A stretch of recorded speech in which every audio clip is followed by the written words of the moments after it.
Here Comes the Sun by George Benson. Yeah, that's George George Benson. Benson. Okay.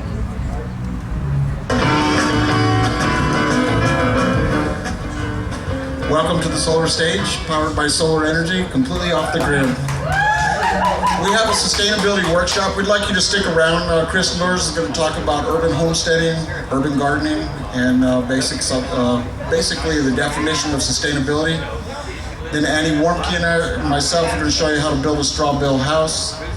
And then Trish Dinbostel is going to come and talk about policy matters, which is an organization that she works with. Yes, and we have Brenda South, who's going to give a workshop afterwards and show you how to preserve and can the foods that you do grow in your garden. So we're talking about year-round gardening here, and follow these suggestions that Chris has to say, and with Brenda is that you'll actually learn how to eat like a king, because you get your best food from your gardens. So I guess a word of wisdom. A friend of mine told me once, when you go shopping in the grocery store, just walk the perimeter. That's where you get all your best foods. You step inside, that's where you get your processed foods. So, Chris, you want to go ahead and take over here?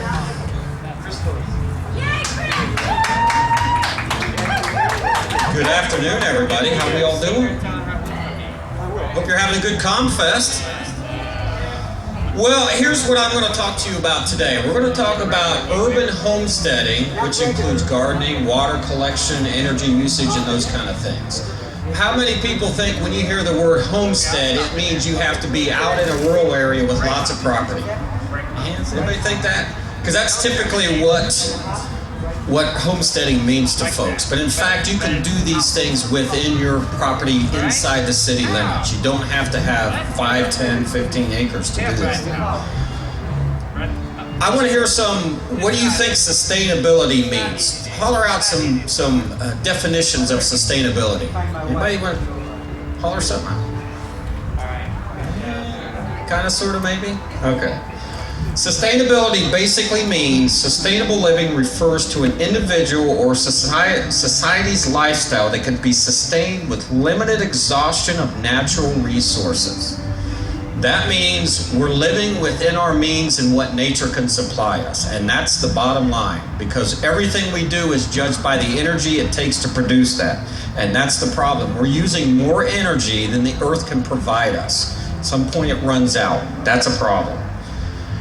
This requires shifting from a fossil fuel-based, automobile-centered economy to a renewable, energy-based, diversified transport, reuse, recycle economy. Lots of words, lots of big words. Basically, it means we need to get back to being self-sufficient, sustainable, and not using more than we need to. Not more than we want to, but more than we need to. We need to live within nature, not outside of it. Much of our society thinks it's separate from nature, and in fact, we are not. We are within it whether we like it or not. Homesteading is a self-sufficient lifestyle, whether it's rural or city, urban, suburban, it doesn't matter. It's a self-sufficient lifestyle. We judge that lifestyle by the energy we use, and that's a carbon footprint. How many of you have heard the word carbon footprint? That's the amount of energy it takes to support us in our lifestyle. And that's the fundamental way in which we judge how this works. It represents the amount of carbon required to maintain that person's lifestyle and what impact that lifestyle has on the earth. Again, just how much we use to do what we do. Here's some statistics for you. The average carbon footprint of a U.S. resident is 20 metric tons. The average worldwide carbon footprint is 4 metric tons. That means on average in the U.S. we use 5 times as much energy to sustain ourselves as those outside of the United States. Now, I don't know about you, but that seems like more than our fair share. It really does to me. So how are you going to, what areas are you going to change to use less energy? Well, there's 4 basic things we do. We have transportation, we have housing, we have energy usage, and we have diet. Now, transportation, It's a little easier to choose different sources when you're in the city. You got walking, you got bus, you got biking. So those kind of things work better. The idea is to choose to use your car less. How many people use walking or biking when they're trying to get around? Great, see? Do all of you folks live predominantly in the city, I'm going to assume? Yeah. See, it's not a bad thing to do. In the city, you can do that. Bicycling, I'm a big fan of bicycling. I've been cycling, commuting for 20 plus years now, and I love it. It's just a great way to get around. Housing. Here's a big thing for us in the United States. I've even had a couple conversations today with some folks about the McMansions, as they've been nicknamed here lately. When you have two people living in 5, 7,000, 10,000 square foot houses, it's like, how much space does one or two people really need to have to keep themselves safe? And then along with that is when you have 10,000 square feet of a house, you have to heat it, you have to cool it, you have to maintain it, and there's a huge amount of energy that goes into those things that most people don't realize. You have to clean it. Think of how much time they spend cleaning those homes. So you need to think about the size of your house, and then Annie and Annie Warmke and Tim Chavez will be up here after a bit, and they're going to talk about straw bale building, which is a really great way to build dwellings using natural materials that are really highly efficient, much more efficient than anything we've created. Energy. I have a saying that says if we don't use it, we don't have to create it, we don't have to buy it. So by not using so much energy, fundamentally we are more efficient as a culture. Diet. Talk about diet a bit, and we'll get into that here in a few minutes, but growing your own food. Food miles is very important. How many people know what food miles are? You heard that term before? Basically, food miles is the amount of miles that food travels, a particular item travels, before it gets to your table. On average in the United States, food travels 2,300 miles before it gets to your table.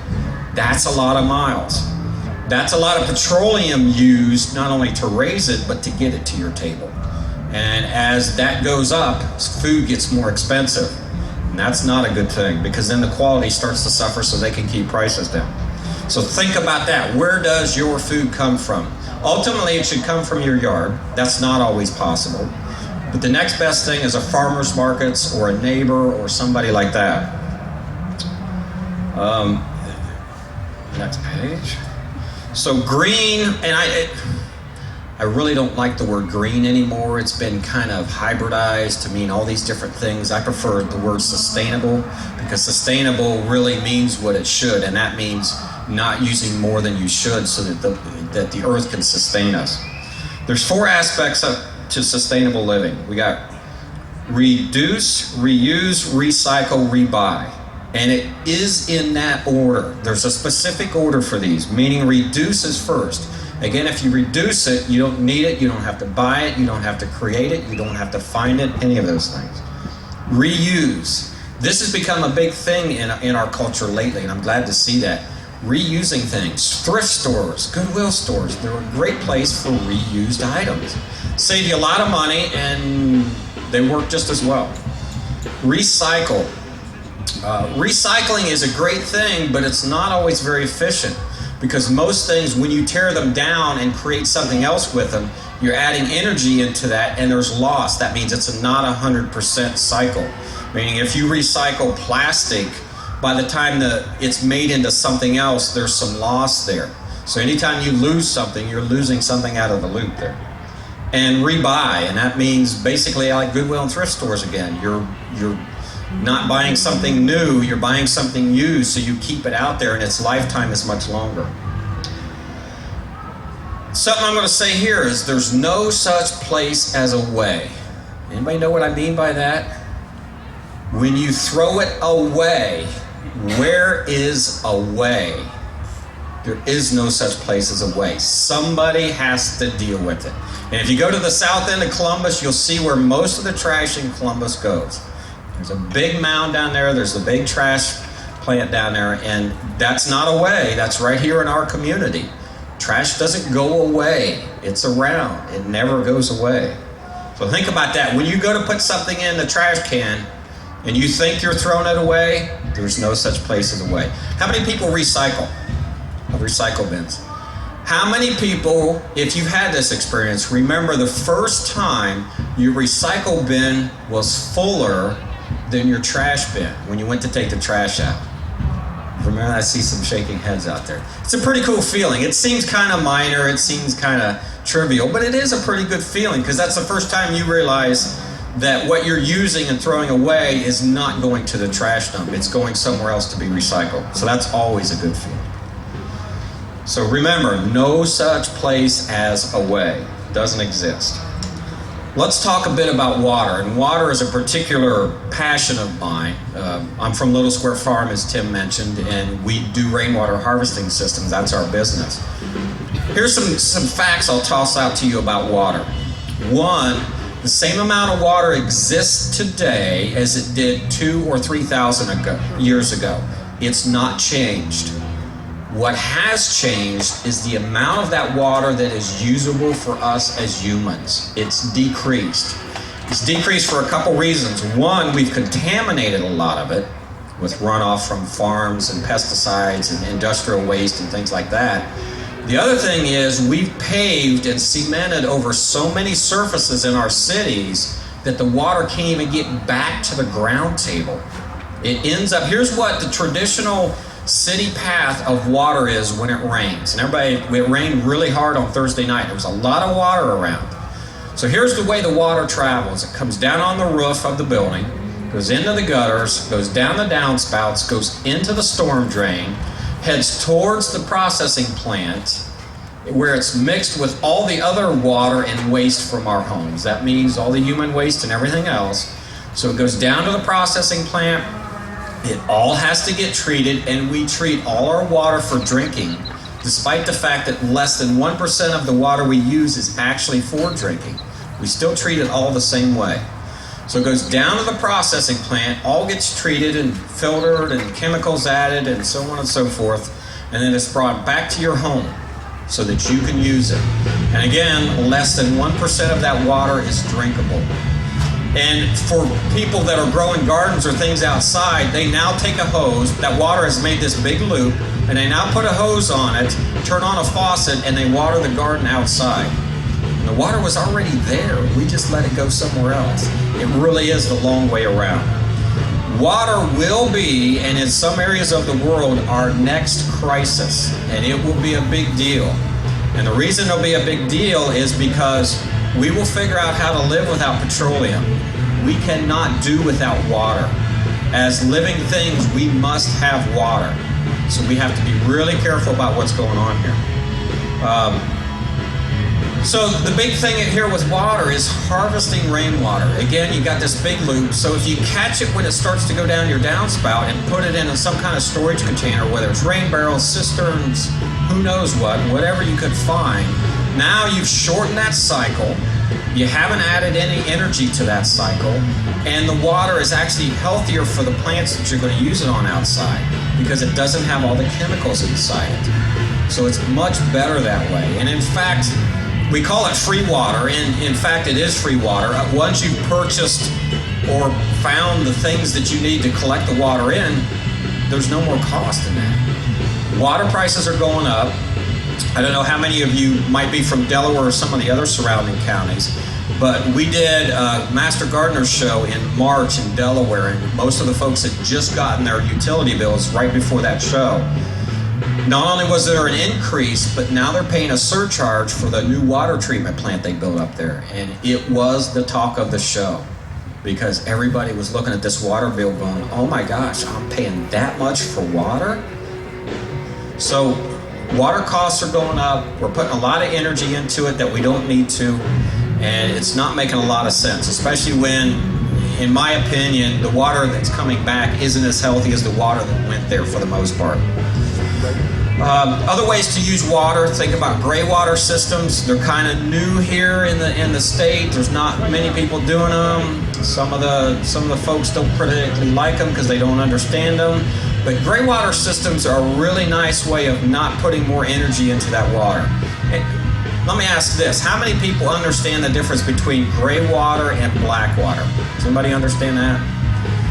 Gray water is stuff from your washing machine, from your bathtub, from your kitchen sink.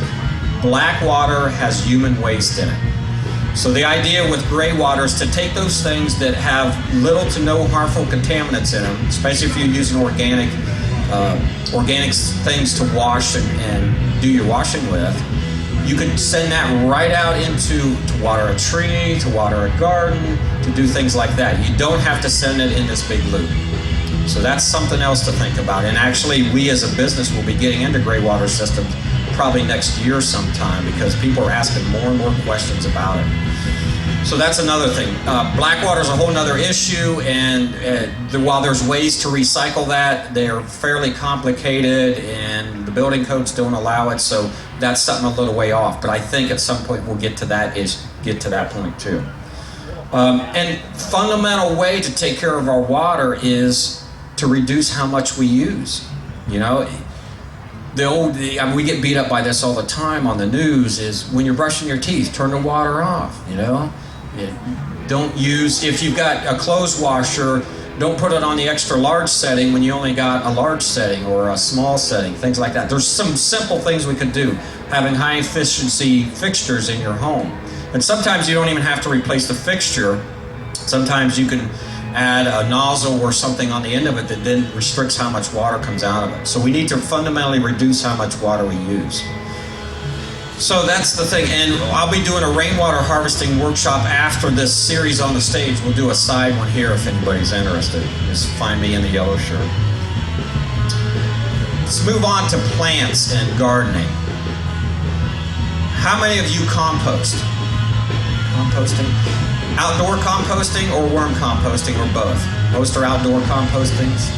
It's a great way to do it. Think about this, the whole composting concept. What it means is we eat our food, and then we take that waste and we send it outside or a worm bin, whichever, it's the same process. And then the critters, nature itself, takes care of recycling that waste, that food waste, into something that we can then take and feed back to our plants that makes the plants healthier, that then feed us. So there's this nice cycle of life going with composting. It's really a pretty interesting thing. And in fact, nature does composting all the time. If you walk out into the woods and there's this layer of leaves and sticks and all this stuff, that's nature's recycling, or composting, excuse me. That's nature's composting. And that's all we're doing is simulating that same environment in a city. Worm composting is becoming more popular. You know, you have a bin there, you have some worms in it. It's the same process, except worms accelerate that. It makes it a little faster. And no, they don't smell, and no, they don't get out, so you don't have all these worms going around the kitchen. None of that happens. It can be done very well, and it's very, very hidden. It's not obvious when you walk into the kitchen. So we talked about food miles and food quality. How many of you have been paid attention to how many food scares we've had in, let's just say, the last 2 years? At what point did anybody think peanut butter was going to be dangerous to eat because you might get sick from peanut butter? This is what just blows my mind. Some of the food staples that we've had for years and years, suddenly you have to worry about whether you're going to eat them or not. Food quality is a real issue. When you grow your own, or you go to a farmer's market, or you go to the farm where it's grown, none of those issues exist because you know where it's come from, you know how it's been handled, you know how it's been raised. So when you know those things, one, you get very connected to how our food is produced, but two, you know the quality that's behind it and the care that's behind it. When you buy it off the grocery store shelves, you don't know any of that. All you know is what the label says, and frankly, I don't think the label's being all that honest about it anyhow, so something to think about. How many of you could grow your own food, even if it's just something small? A good bit. If you can grow grass, you can grow food. And in fact, grass I don't like grass much. Grass is a water hog. Most of the grass we grow in this state is not even native plant to here. That's why it needs so much water. But if you can grow grass, you can grow food.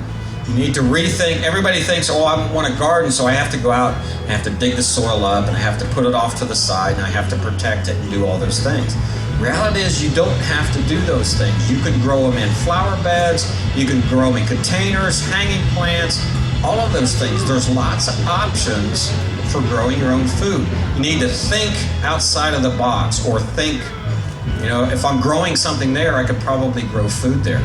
Containers are really cool, especially if you live in an apartment. Maybe you don't even have a lawn, but you probably have some outdoor patio space. You can use containers to grow tomatoes, or maybe a pepper, or some herbs, things like that. So think about what space do you have and how do you utilize it. There's a place I'm a big fan of. It's called Path to Freedom. It's Julian DeVeris in Pasadena, California. This guy has taken, with him and his 3 adult children, he has taken 1/5 of an acre, and they grow about 6,000 pounds of food on this 1/5 of an acre inside the city. No different than anything around here. They have a longer growing season, that helps. But it's really cool. If you get a chance, pathtofreedom.org. It's a wonderful place. It's been an inspiration for us for quite a few years now, because these guys, they work hard and they do everything they can do, but you look at this and go, well, he's doing it. I can do some of what he's doing. It's not that hard. Container gardening, we talked about that. Square foot gardening, has anybody heard of that? Matter of fact, the guy that wrote the book was at the garden show earlier this year. Basically, square foot gardening is you build this container, you put dirt in it, it's raised up off the ground, and you take it and divide it into squares, into square foot. And each square has a different plant in it. And it's a great way, it's not hard, it's not labor intensive, and it's a great way to have a variety of vegetables in a very small space. Something to think about. And the book's out there, you can get them used, you can get them brand new, you go to the library, so on and so forth. Edible landscape, and that's what I mean when I say think about where you're growing things and think about what food you can grow there. There's so many things that we don't grow that we could grow that look pretty, so your neighbors aren't complaining, but you can eat them too. We are gradually at our home, each year I take a little bit of grass away. The neighbors don't seem to mind yet. It takes me about 15 minutes with a reel mower, and that means R-E-E-L mower, non-powered mower, to cut our grass. 5 years ago it took me a half an hour, so that tells you how much less grass we have. So think about that. If I've got grass, you can grow food, maybe a little less grass wouldn't hurt anybody. So, something else, we had this discussion, this casual discussion the other day. We talked about strawberries, and we had a small strawberry bed beside our patio, and we got the strawberries off of it, and you bite into this, and there's this explosion of taste, and your body reacts differently. And this thing popped in my head. It was like a genetic memory. My belief is our bodies have the tools to heal ourselves. We're just not giving it the right tools. And when you bite into something that was growing naturally, like it should be, not only does it taste better, but it gives more tools to your body to be healthy. And if anybody of you, whether it's eggs or strawberries or anything else, if you taste one bot at the store and then you turn around and buy or taste one that was growing naturally, whether it's in your garden or somebody else's, there is a massive amount of taste difference. It's incredible. And suddenly your body goes, oh, I remember what this tastes like. That's what it should be. Head lettuce. How many have heard about head lettuce now? There's no nutritional value from head lettuce. It's like 98% water. They've modified it so many times so that it stays fresh for 2,300 miles, so that when it gets to you, it looks good, but there's no nutritional value in it because they've engineered all of that out. They cared more about what it looked like than more about how good a quality it was. So I can't encourage you enough to try to grow your own. And it's not hard. You don't have to put tons of hours in. None of that. You can do it any way, shape, or form you can. I'll go back to the dwelling thing for just a moment here. Give you some statistics. In 1978, the average square foot of homes in the United States was 1,650 square feet. The lot size was 9,700 square feet. In 2003, the average home square foot is 2,125. The lot square footage was 8,666. And basically that indicates a trend that we're using less space for outdoors and more space for our dwellings. And again, as I talked about earlier, when you have a bigger home, there's all kinds of energy that needs to be put into that, whether it's heating, cooling, maintaining it, cleaning that, all of that.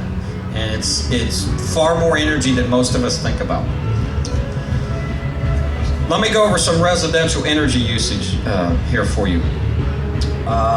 24% for lighting and appliances, 47% for space heating. And again, we go back to that larger homes cost more. Water heating is 17%, refrigeration is 5%, and air conditioning is 6%. So those aren't so bad, but the more space you have, the more it costs. You can see there's a lot of solar things out here. There's solar ovens, there's the solar village out there, and if you walk over to those, you realize how hot they are. We gave up air conditioning about 4 years ago and haven't regretted it ever since.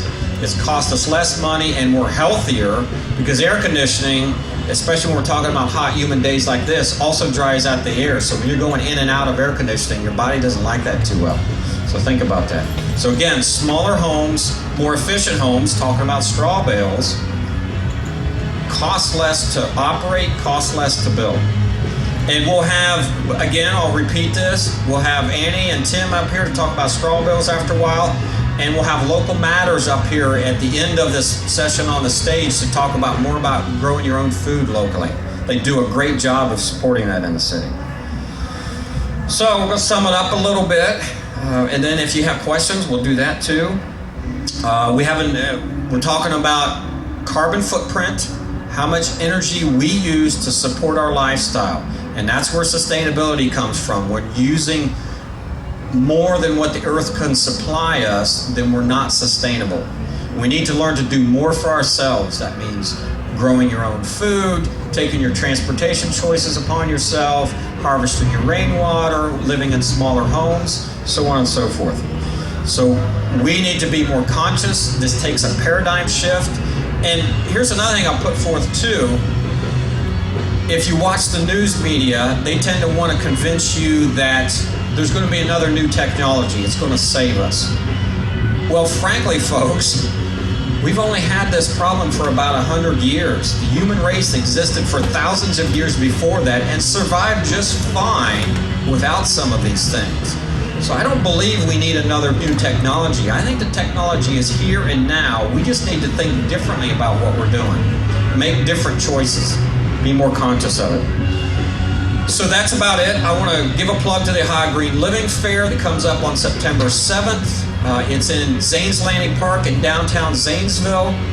It's another great place to learn more about these subjects. There'll be lots of workshops, lots of vendors and booths, so on and so forth. So that's about all I got. Questions, comments, anything? Different perspectives? Or is everybody just trying to get out of the heat? Anything? Well, great. I thank you very much. I appreciate you listening to me. Where's your booth? Oh, our booth is on the other side of the shelter, which is this brick building that we see right behind us here, and it's straight down the path that goes east of the shelter. Can't miss us. We're actually right by one of the ComFest volunteer tents, so I'll be there, my wife will be there, and if any of you want to come and talk about this one-on-one, I'm happy to do so. It's a passion of mine, so thank you much. Let's hear it for Chris, sustainability. Good job, Chris.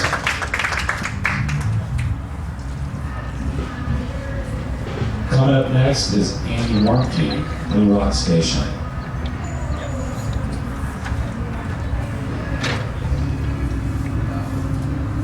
Okay, if you're here for this workshop, I need you to come closer because we're going to get dirty. Can't get dirty, stay back there.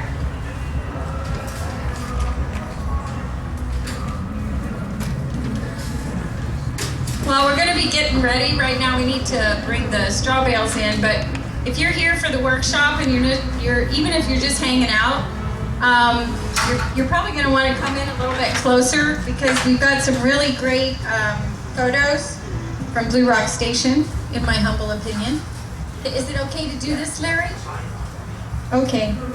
Anyway, so I'm Annie Warmke from Blue Rock Station, and this is Tim Chavez, who is the guy who puts this stage together every year and does a really terrific job. Timmy Chavez. And Bill, his fearless assistant, who gets to do all the work and does it with a smile. Okay. So while they're getting set up, I'm just going to talk a little bit. It's hard to talk when there's just two people, so if you don't want to be in the middle of the workshop, you probably don't want to sit up front. Matthews, are you going to be my fearless assistant? Maybe.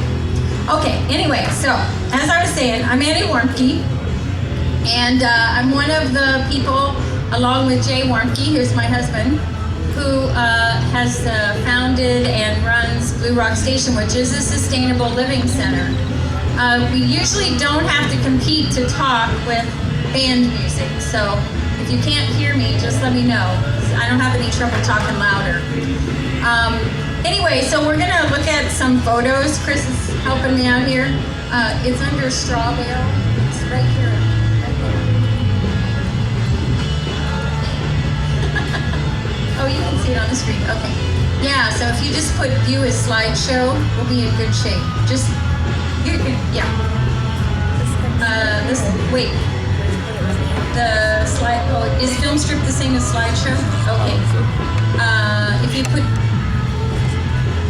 If you push this one, view as slideshow, it'll give us the whole screen. Yeah, right there. There we go. All right. So one of the things the Blue Rock Station is famous for, and I don't use that word lightly because we don't do things the way other people do, is we started building and have built a house out of tires and cans and bottles. And there really is an architect that designs buildings like that out of Taos, New Mexico. And so you'll see in the photos that lots of the buildings have rammed earth tire foundations. And then we incorporate straw bale. Now, the reason that we started doing this is something that Chris was talking about, and that is rethinking.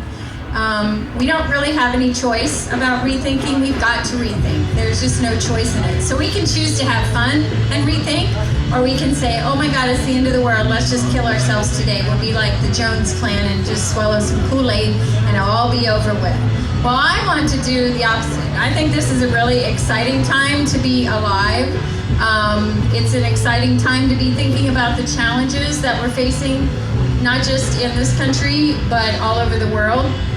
And fortunately, we have a new president who is, I hope, going to do a little bit better than the last one. He wouldn't have to do much to do better than the last one. So, but I've got higher hopes than just a little tiny bit.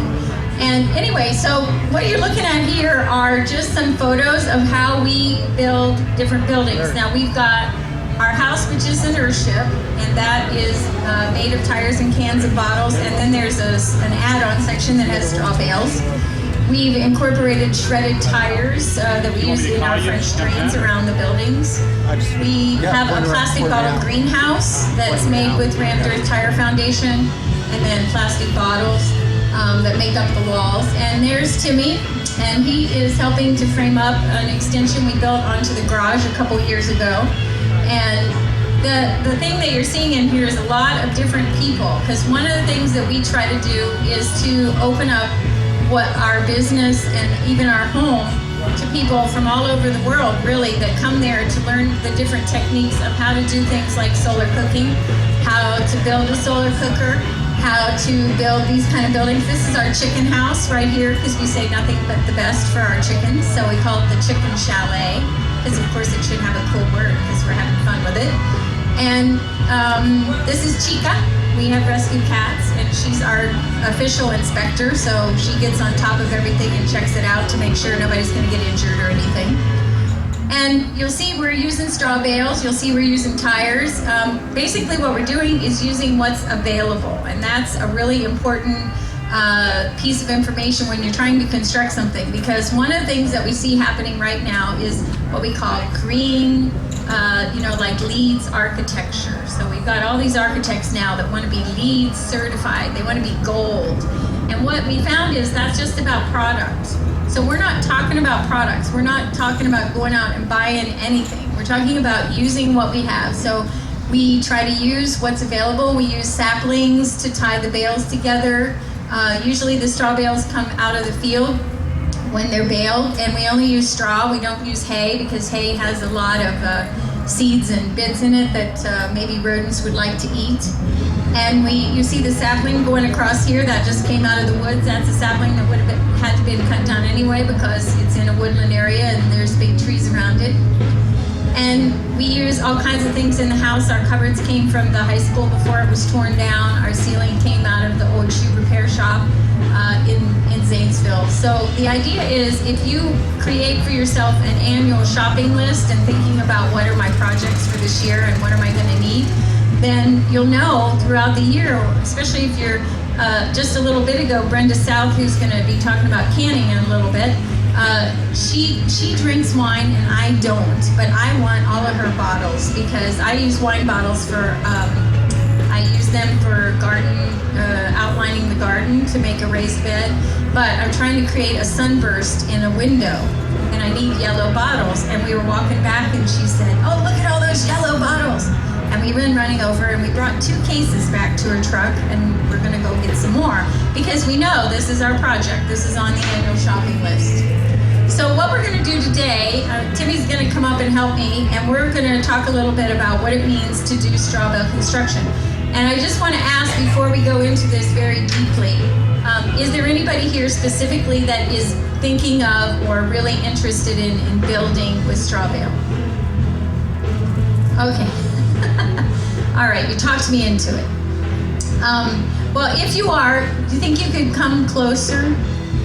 Yeah. So, because this should be like an intimate conversation. Although I love to talk and I'm quite keen to talk. Come on up, you can do it.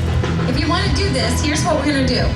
We're going to talk about why should we build with these materials, and then we're going to actually show how you put the wall together, and then we're going to make some what we call rhino coo, and we're going to show how to use that as one of the earth plastering parts, and then we're going to show you how to coat the bales. If you want to know more than that, you have to come to a workshop to Blue Rock Station. So the first thing that we would do is we'd say, all right, what do we want our building to look like? And we know from nature that everything is about location, location, location. They say that about real estate too, don't they? But animals know that already. So the location needs to be conducive to collecting the sun when you want it and keeping the sun out when you don't want it. So for instance, if I was making a building, I would want to say, what's the latitude and longitude of where that building's going to sit? And then secondly, I would say, all right, I want it to be oriented to the south, and where we are right now on the earth, meaning this spot, we might want it to go southeast just a hair. And that's going to enable us in the wintertime to collect all that sunlight when the sun's really low in the horizon.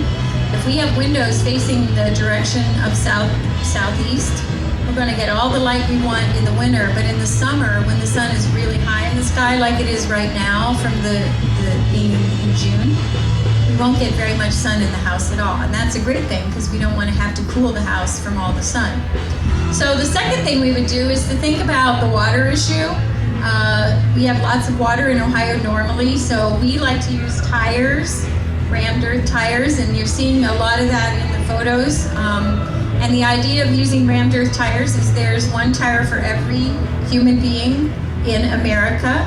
There's lots more in the rest of the world. So 300 billion tires, right? No, 300 million, billion, it feels like a billion when you're looking at them. 300 million tires every year we generate. So if you took tires back and got new ones this year, then there's those tires, and where do they go? Well, we can't possibly use all those up in our buildings, but we've used up roughly about 2,500 tires through the foundations. And the reason we want to have a rammed earth tire foundation is because that gets those straw bales up above where the moisture should be. So if it's going to rain and snow and do all that stuff, that's no good for straw bales. That's going to create a sick building. But the tires don't care how much it rains because they're tires. And when you put the earth inside of them, they create a mass that enables you to collect energy, and then that energy can be released into the building. So if we were doing this the proper way, we'd have a row of tires down here, and I've got a little tire. I don't know where it went. Yeah. This is my demonstration tire. Oops. And this is pretty cool because I wish they were all this small. It'd be so much easier. But the idea is that you're going to fill that tire full of clay, and you see that in the picture. And then that becomes the brick, one brick, that holds up the building because it's going to bear the weight of the load of the building. Now you can build straw bale structure load bearing, but it doesn't really make sense to me because there are a lot of other things that can go wrong along the way. So if you create a skeleton and then you use the straw bales as a way to insulate, that's a real efficient way to create a building. Do you have stuff?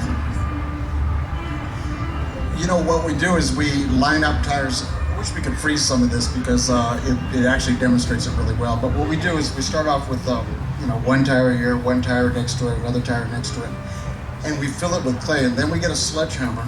Okay? And we've been trying to think of an easy way to do this, but we get a sledgehammer. We just start pounding the clay into the side of the tire. The tire starts getting inflated like you're inflated with air, but it's got solid rammed clay inside of it. And what's amazing about it is by the time you're finished and you got your tire set, where it's completely, I guess, inflated or infilled, is that it weighs somewhere in the area of about 300 pounds. Wow. Okay? So what we do is, that's what we do with our foundation.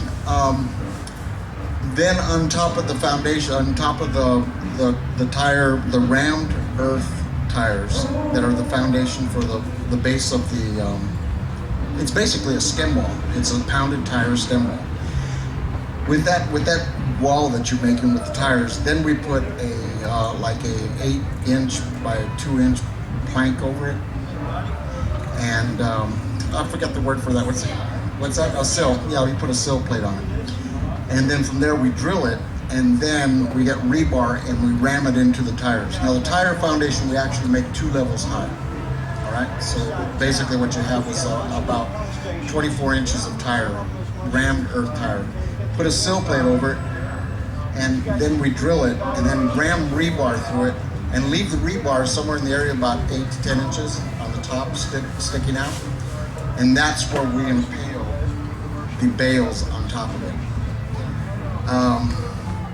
Let's see. Our next step would be from that point, then we build up the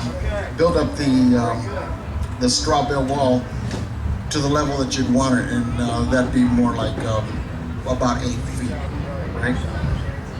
So, right, you can make it as high as you want. And you know what Annie was saying about, there's 2 types of making straw bale building. It's post and beam infill, which is basically what you have is you have a minimal amount of wood in order to support the roof as a frame to put your bales inside. And then there's the other, which is called, she just mentioned it, it's called load bearing. And the people in Nebraska basically have been making load bearing straw bale buildings for over 100 years. They have buildings there that in existence, and actually buildings, I'm talking about schools that are made out of straw bale that are still in existence today. And so there is a way to do load bearing. It's just a little bit trickier because you're actually putting a roof on top of bales, actually. Okay, and there's a way to tie them in together. But what we find easy is the post and beam is what you get a minimal amount of wood. And what Annie's talking about is reusing is that, when you set your goals is that you want to build a house, and you set your goal also is I don't want to spend any money. I mean, you can actually say that I don't want to spend any money, I want to build a house. A lot of people would laugh at you at that. But if you look around, you see 2x4s everywhere. I mean, so much stuff is discarded right now, and I think we're lucky to be able to do that now. But it's eventually that's going to pass. Start collecting your materials. Like if you have a piece of property, you decide to make a little shed in your backyard, just start collecting wood,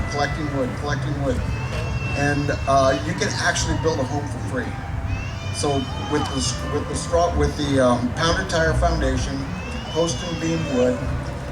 If you wanted to go to an extreme, you can use aluminum cans, open them up, make them flat. You can actually make shingles out of that. But there's a lot of other ways where you can find you can find slate that's being thrown away that you can use for a roof. There's many different types of materials you can use to make a roof. And one of them, an option is having a living roof. We've made a lot of a few buildings that actually have a living roof on top, and we have pictures in here also. So really, you can make a building, you can make a residence, you can make a work shed, you can make a garage, you can do it for nothing. All you have to do is just plan exactly what you want to do with the intention is, I don't want to spend any money. Some people say, I can't afford to spend any money, and you can find all the material around if you put your eyes out for it. So. One thing, if you're thinking about building a garden shed, if you need to look at the zoning because it's different everywhere, but most cities allow a footprint, which is the exact pattern, the shape of the building, how much land that building takes up can be as much as 10 by 10, because that's the size Lowe's and Home Depot sell those sheds, and you don't have to have a building permit for one of those sheds. The main thing they're looking at is, do you have water going into it or any kind of sewage? So there are ways that you can create these kind of buildings and still comply with the zoning. And the more we do this, the more the government is going to find this to be an acceptable way of creating buildings. And it's a great, reusing materials is good, but here's the thing. Some people say, well, I don't have the skill. Well, one of the things you can do is go to workshops. A lot of the community schools have workshops not on straw bale, but on basic construction, on basic carpentry and things like that. So in the winter, when you're sitting at home and you're going, boy, it's so bloody boring, you can go take a little class and learn how to do some of these basic things. Because one of the things that, when I started out, I said, you will be green, meaning we don't really have any choice. Well, we need skills, and our grandparents and their parents had skills, so it's not that many generations ago that we all had to learn how to have these skills, especially men. If you were a man, it was born into you, right? You're supposed to know how to fix a car, and you're supposed to know how to build something. Is that right? But what happens if it's not in your DNA and you didn't learn it? Us women, we're supposed to be able to cook, bring home the bacon, cook some more. I mean, we're supposed to know how to do these things. It's supposed to be born in us, but it isn't. We learn these things. So we need to be good to ourselves and learn skills, and also work in community. And you see that a lot in these pictures, that we're working with other people to create buildings, to do the things that we do. And it makes it a lot of fun. The building takes on a whole different meaning because people do artwork on the buildings with the plasters and so forth. Anyway, so Tim was talking a little bit about steps. So what I wanted to do is show you when we want to put a building together, and let's say it is sitting on the right foundation, which it isn't today, but we're going to pretend it is. The second thing after the bales are stacked up, and you see that a lot in the pictures, we have to tie the building together. So we have a needle. This needle is produced for us locally, and we do sell these on our website. And so we have to have a needle, and then we just save the baling twine from the bales of hay that we have for goats and llamas, and we reuse it. And what we're going to do is, we have bamboo today because that's available. Remember, we're going to use what's available, but we might just have saplings from the woods. They're pretty easily available. And then we're just going to sew the bale together. So do I have a volunteer that would like to come and be a seamstress? Matthews. This is when the trusting assistant comes in. Come on, you can do it. This is Matthews. He's an intern at Blue Rock Station, and we do have an intern program, and have interns that come from all over the world that work with us.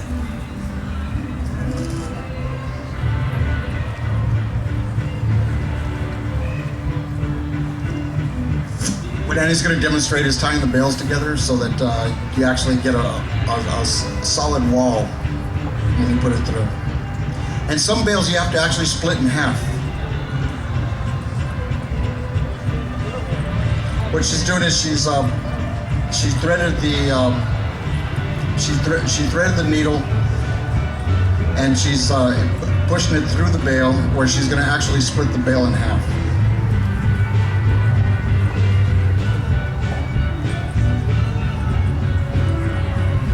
Okay, go ahead.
Thank you, Chris. The next thing we have to do is we got to make the wall begin to look like a proper wall. So let's just pretend, that we have the wall sewn together. I'll never be allowed to teach this workshop again. I couldn't sew the wall together. All right, Anyway, so then what we have to do is have lots of clay. And we play in the clay by making it into mud. Okay, if you want to do, you think we can do that? Tim said we should show you how we impale the bales. Now, what we do when we're going to sew the bales, yeah, and so it's just like laying out bricks. So we have a bale here and a bale here, and then we straddle the next bale on top. Then, well, you want to have one on either side. So you want one there and you want one here. So that bale is attached to the one underneath of it. So all we do is take saplings, or in this case bamboo, and we shove it down through there. Now, in theory, we would have more bales. We'd have more bales. That one may not go, it's awfully thick. But Tim is strong. So that's how we put the bales together that way. Then we sew them with the saplings in the front. Try not to hurt the person that's holding the stick. It's probably not going to go, but that's okay. You get the idea of it. You want to have a small enough sapling that it'll go through.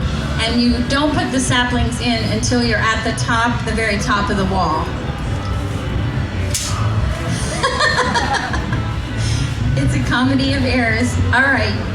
So the next thing we do is we want to begin what we call earth plastering or mud plastering. And we need to know how we're doing for time. We're okay? Because I put the watch over there. All right. So you get the idea of how it goes together. It really does work, believe it or not. See, I'm really the comedy routine. So, all right. So we at least got it to stick together. That's a good thing. Now, the one thing we are showing you, which we can tell you over and over, and you might not believe us, is that this way of constructing is a lot more forgiving than the cement block,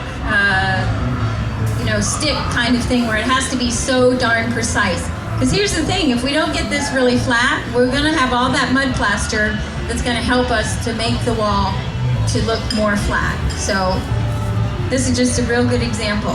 Now, don't shove them in there yet. We're not ready. We got to have some rhino poo. So we're going to mix up.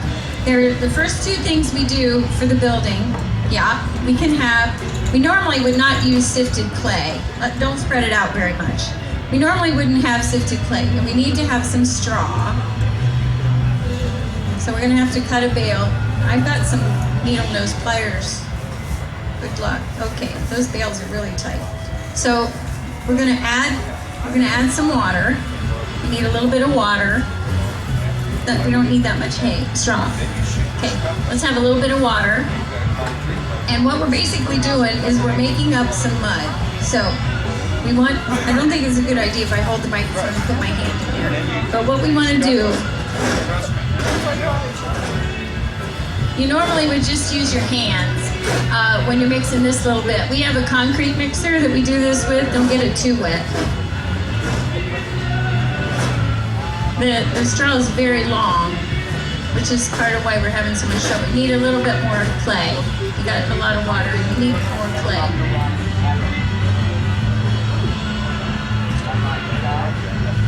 So what we're making are nice big globs of mud. And one of our challenges here is that we don't have big globs to start with because we've already sifted the clay. When we want to do the finished plasters, we sift clay, we put it through this sifter that we have. But when we don't want to do that, when we're doing this, we can have big clods, we can have pieces of rock or whatever. And so Tim's getting all dirty here. And what we're going to do, we're making up some plasters so we can fill in, like you see right here, there's a hole. So we need to have all the holes filled in. And if we had a really nice big hole, let's make a big hole. Let's separate the bales just slightly if we can, maybe the other way. So let's say we've already sewn the wall together, and now we see, whoa, we've got a big hole there. Now we try to avoid that, but we might not be able to. So we want to fill in that space, and we don't want to have to make any more mud. We call it rhino poo than we have to. So we like to use something to fill in the space. So I walked over to the garbage, and there's lots of beer bottles over there, and this is a kombucha bottle. So we would take a small glob, because it's like paste, and we stick that in the hole. like that. And we need some up here. So there's a bit, and then we're going to stick this in, and then we're going to cover it over, because who cares that there's a bottle in there? You don't even know what's in your walls. So this way we're able to fill in the hole in the space where we're going to start to create the plaster. So. Also, that bottle, it serves as insulation to That's true, because when you trap air, you've got insulation. So if you just fill the rest, just put the rest of that in there. And then now, the next kind of plaster that we're going to make is what we call slurry. And the reason that we make a slurry is we're going to cover the outside of all the bales with this slurry. And that's when we'd like to have volunteer. We do have a towel and some water to wash your hands off with if you want to help us. But what we want to do is we want to make this slurry, which is just going to take a minute, and then we're going to spread that slurry all over the front of the bales. And the reason we want to do that is it gives us a way to attach the finish coat, which is the next bit. So let me get, what we want now, let's not put the string in there. Let's have this, okay. Tim's being the artist, the creative person he is. Again, normally we wouldn't use the sifted clay because it's a lot of work to make the clay sifted. We just dig on our land and there would be the clay, and that's how we would do this. Yeah, so he's just explaining. And we have a beer bottle, any kind of bottles. You could use plastic bottles. You're just filling in space. Oh, thousands. We have thousands of beer bottles and wine bottles. One time I found a huge barrel of Jim Beam bottles, and we used that to frame up in the shower room. We made a shelf because they stick out really far, and it's all covered in tile, and you could never guess that that's what it really is. All right, so now let's take the bucket. Isn't there an empty bucket? Yes. Oh, Chris got it under control. All right, we got an empty bucket. So now we need to have a bit of water in this bucket. Now this is how we make slurry, and we call this milkshake. Because what do you think a chocolate milkshake looks like? Well, that's what this is going to look like. So what we want to do, since Tim's got his hands wet, we need to have that container, the white container. We only want we want that little white mayonnaise container thing. And then what you're going to do is, I'll put it in, and Tim, you stir with your hands. You guys want to come up closer to see what we're doing? You're welcome to do it. Do I have a volunteer that's willing to help plaster? I know there's two people back there that have done lots of plaster with us. They've come to visit today. But if you're interested, it's a really great thing. It's a lovely activity. It makes you feel good. We need lots more. Do you want me to keep putting it in? All right. We gotta keep stirring. Oh, wait. That's sand. That's the problem. Let's have the dirt. Sam won't get it. It's a big problem. Okay. Well, you just gotta keep stirring with your hand till it looks like a kind of not a very thick milkshake. Yeah, there we go. Bill's definitely got a feel for this. Oh, he does. Okay, he's got a cousin who does this. All right, so we want it to be kind of like a milkshake consistency. Is it getting there, Tim? All right, because when we take our hands and we push that up onto the straw, we want it to get around in here, because the next layer is going to be thicker and we need it to stick to the bale. Otherwise it might fall off. I don't think it will, but this is what we do. What do you think? It's pretty thick, so let's stay with the pretty thick, because that's easy to work with. Now, Bill, could we have that little white container? So I'm going to show you what to do, and I need, let's see, who could be my trusting? Chris, would you be my trusting assistant? And hold this for me. All right, I'm going to come back and talk like that. How's that? All right, so are you guys going to volunteer to help? You can wash your hands off, and we have a towel. All right, and you have what's your name? Maddie, this is Maddie. Give Maddie a hand for being so darn brave.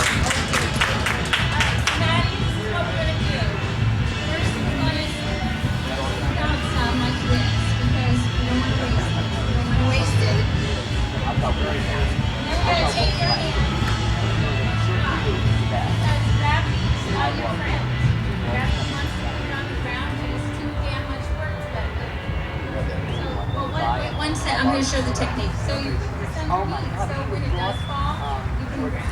So what you're going to do is just keep pushing that into the bale. So you want to try? Okay. I think he's going to do it. I think he's got the look that he's doing. You know, there's two theories of thought of laying your bales. Like these bales are laid by the width.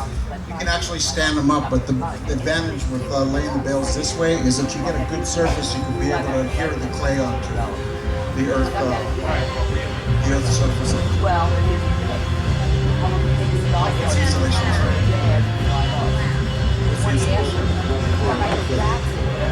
Yeah, the insulation factor on straw bale is like R50. And as far as sound, they're incredibly quiet buildings because you have so much insulation. A side note real quick, I actually saw a program where somebody took a traditional structure, installed straw bales on the outside for insulation purposes. It came out quite nice. Okay, let me say something else. I just got to ask about how did we get the clay to be so nice and sort of sand-like?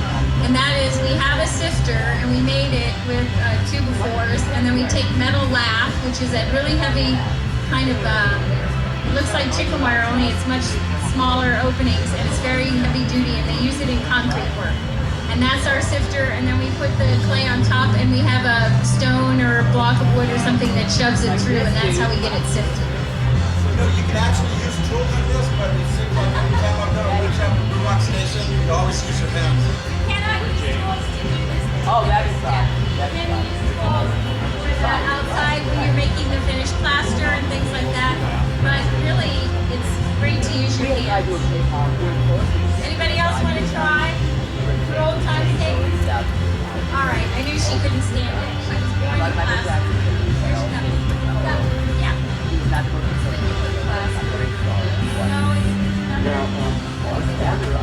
All right. We call all of what we're doing plastering, and that's because it's really a kind of a material that's going over another material. That's plastering. But every single layer that we use is the same ingredients, different recipe, like making a different kind of cake. You start out with eggs and milk, you're still making a cake, but you might add other stuff. So we have straw, sand, and clay for almost all of the layers. So the next layer, after we do this, wait, we have to hear the name of this person. My name is Ann.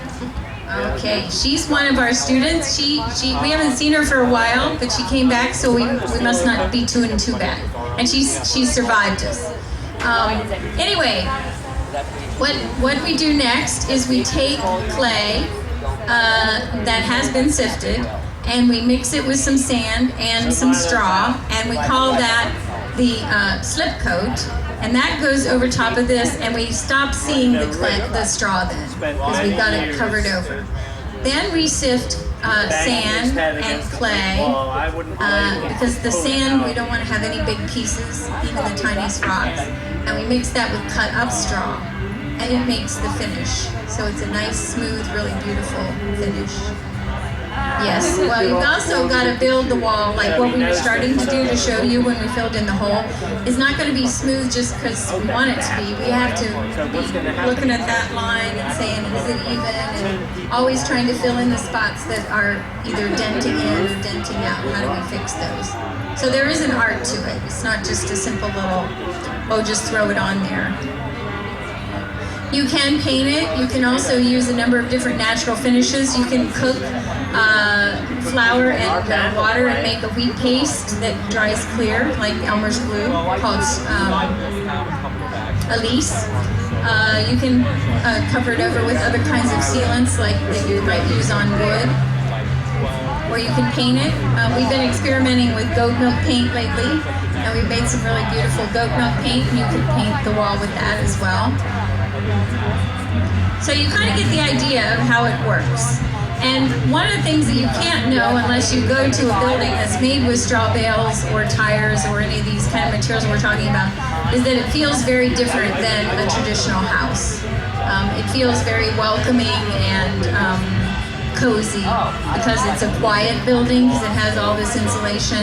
And generally the clay, using the clay as plaster, makes the building feel very earthy and really good to be in. If you look at pictures, as Tim was talking about, that this technique is not new. It's been used since the Egyptians created the pyramids. You'll see that it's always the same materials, the same stuff going on, but you can't always tell what's underneath of it. So when you look at pictures of the buildings in Kansas that are 200 years old, you can't really tell it's a straw bale building. Who was the guy that always lived by the door? They can be many stories. Doesn't matter, especially if you're not doing load bearing. You're not asking the bales to bear the weight of the load. So you build a little skeleton, and it can be as many stories as you need it to be, because you're sewing it all together. Did voiceovers. What time are we Always supposed to hung end? out I with just don't want to be going over. One stole my cat and hid it. So I know. thought I was taking care of it. It's 1:43. He moved out Are we done? years ago. But anyway. Anybody else have any questions? Because I don't want to go over and take the next workshop's time.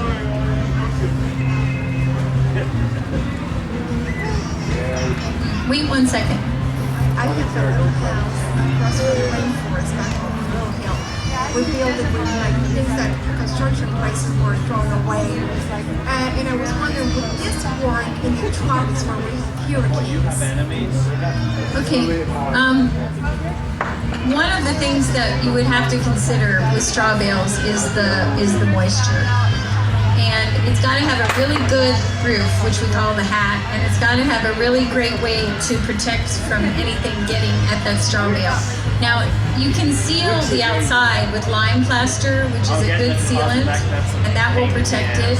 I would be more concerned about flooding, and that's one of our concerns. Well, you can't always tell. Sometimes strange things happen, like with hurricanes and stuff. But that's why we use the tires as the foundation, because that gets that straw bale up above, where not only there can be water around it, but the splat pattern from the wind. When the wind is driving the snow or the rain, you want to be able to get that straw bale up above that. So if you've got an overhang of the building coming like that, and you've got the tires underneath holding the straw bale up above where the splat pattern is going to be, you do fine. They do Adobe in India and all kinds of places, Thailand. I built that loft.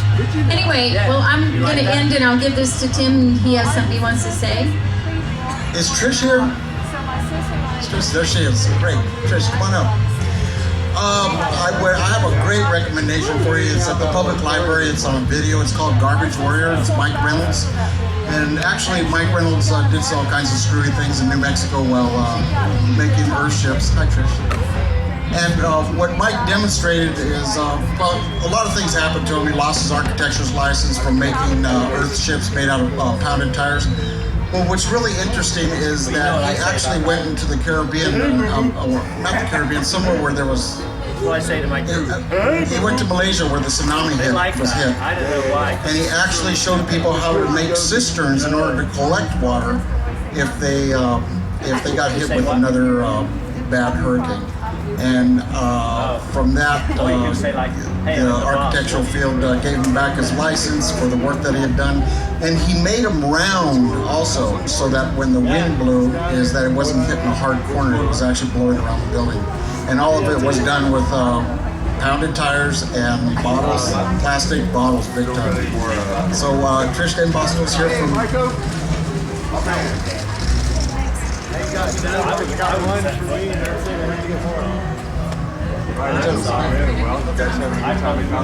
Well, I just want to say thank you for coming to the workshop. We've been a little bit disorganized, but then that's what human beings can be.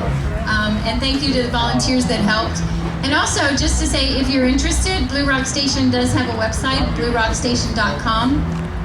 We have some booklets that we sell for $5 a piece that are tell you how exactly to do the things we did today, guaranteed not to break the string of the needle.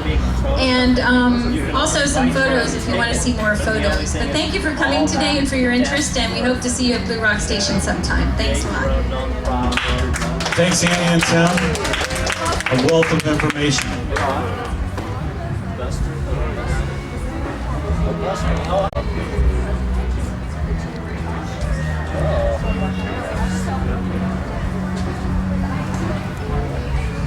Well, you know, if you're going to do Busker Columbus, you've got to get in touch with John Thompson. John Thompson, he pretty much was the Don't go away. Trish is coming up next with But water remember collection Charles, and natural gardening, the poet, canning, the little storage of tiny food, guy. healthy Well, he beverage. So thought that John Thompson was the best lyric system. So, and I must say, he might be a strange guy, but he's got good taste. In the end, he's like,